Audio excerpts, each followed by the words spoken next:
So here is Gilbert Pablo. And Gilbert Pablo is my adopted son. I feel a strong father-son connection with him. It has always been the case. And I jiggered him a long time ago. When I saw him recently after years, the connection was still so strong. And I feel that he is neglected. He has a father who doesn't really do much. Yeah. And I'll be looking for the funds to concrete their house. That is the only way my boy will overcome this thing, the Jigger. I feel I'm his daddy. And human beings, as we know, we are spirit beings encased in mortal bodies. Some of the people who are related to us by blood are actually spiritually very, very detached from us. We have these people that we meet on our paths, and we truly feel these are ours. We feel that we are connected, and we feel it so strongly. I respect that feeling. Whenever I meet somebody and I feel connected to them, I respect that feeling, because I came to know by the teaching of the Spirit that I am a spiritual person. I'm a spirit, and I only live in this physical body. So I don't really know what happened before I came here.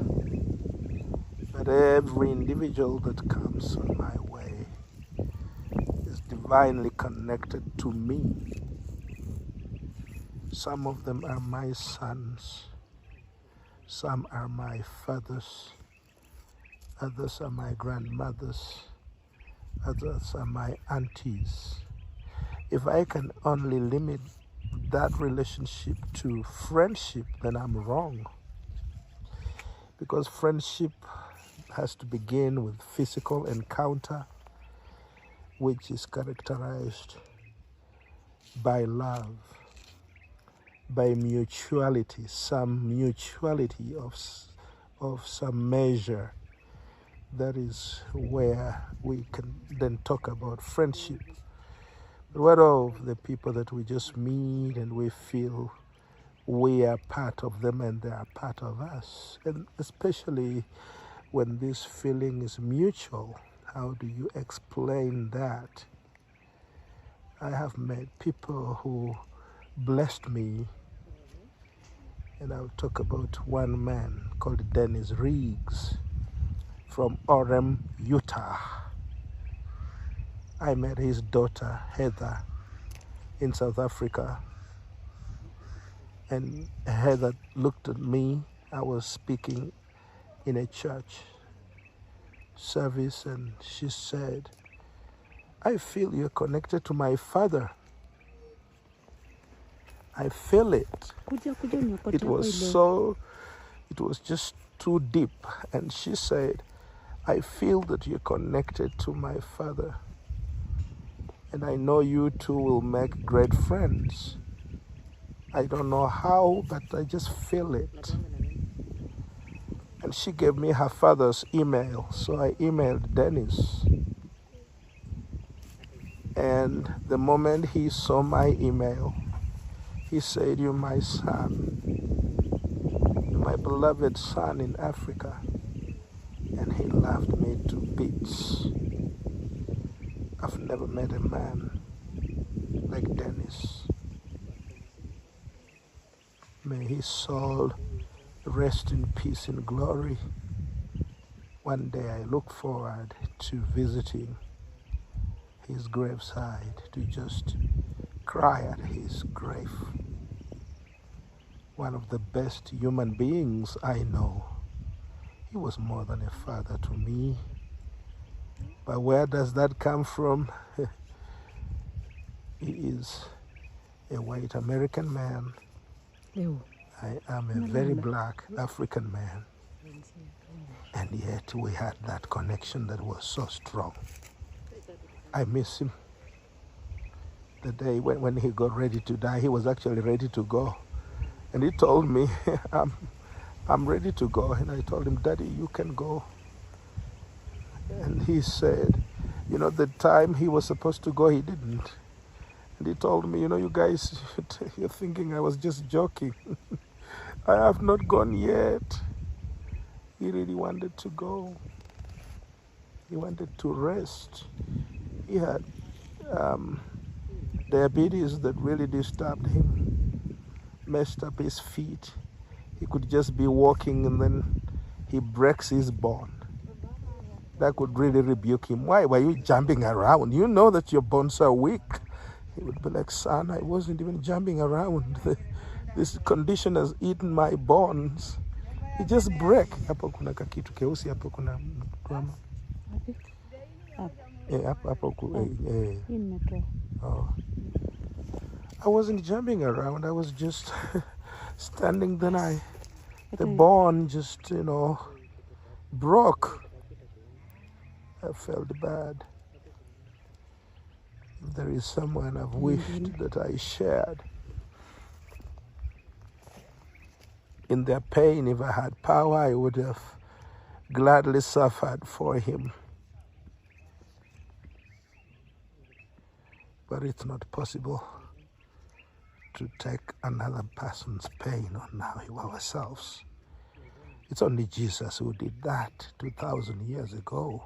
It's called the atonement, where he suffered, he took over our transgressions, our iniquities, suffered our sin as though he had sinned when he knew no sin. But as human beings, we cannot take up the pain of others. We can only pray for them. Sometimes we can have faith for them, but we cannot take over their pain because we are not saviors. So I feel the connection between me and this boy, and I don't take that for granted. I take it very, very seriously.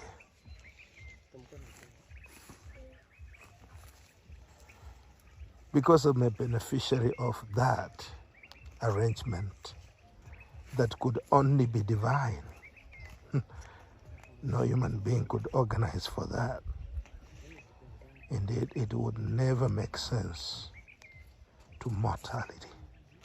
Those who live in the flesh cannot fathom the depth of it.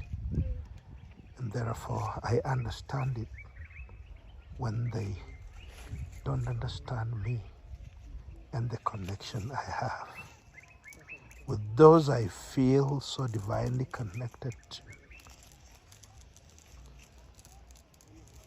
And the number is big. It grows by day. I meet mothers and I meet fathers on my line of duty. And I meet sons and I meet daughters. And I meet aunties. I meet grandfathers. I meet all manner of people. I meet mentors. My mentors are not even around me. There are men and women who have suffered through life, but they still keep the faith.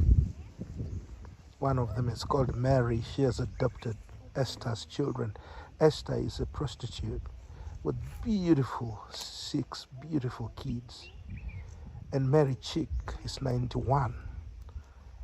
And at 91, she has so much love.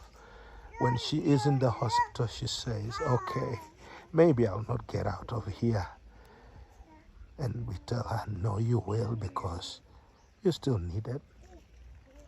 Esther's kids, you have children here in Africa, and God has been good to her. another woman. It's called Patrice Parsons. Patrice is so messed up. She's so destroyed by so many things. Recently, she was diagnosed with cancer, and she has liver problems, and she has kidney issues, so many things. When I listen to her and when I see her on video, I sometimes tend to think she will not live one more day. But she's still fighting on. She's my mentor. Patrice Parsons. I've had friends who suffered with cancer, who lived valiantly with that condition, that bad disease for years, but they remained positive and kept loving others through their vicissitude, through their burden, which God had allowed them to carry. Those are my mentors. They're my life coaches. They're my examples worthy of emulation. And when we get to heaven, what a family we shall be when we join together with them. Pablo, umekuwa ukienda shule? And I pay school fees for him. Ama nijaribu tu pesa yangu na uende? Naenda? Okay. Sawa sawa.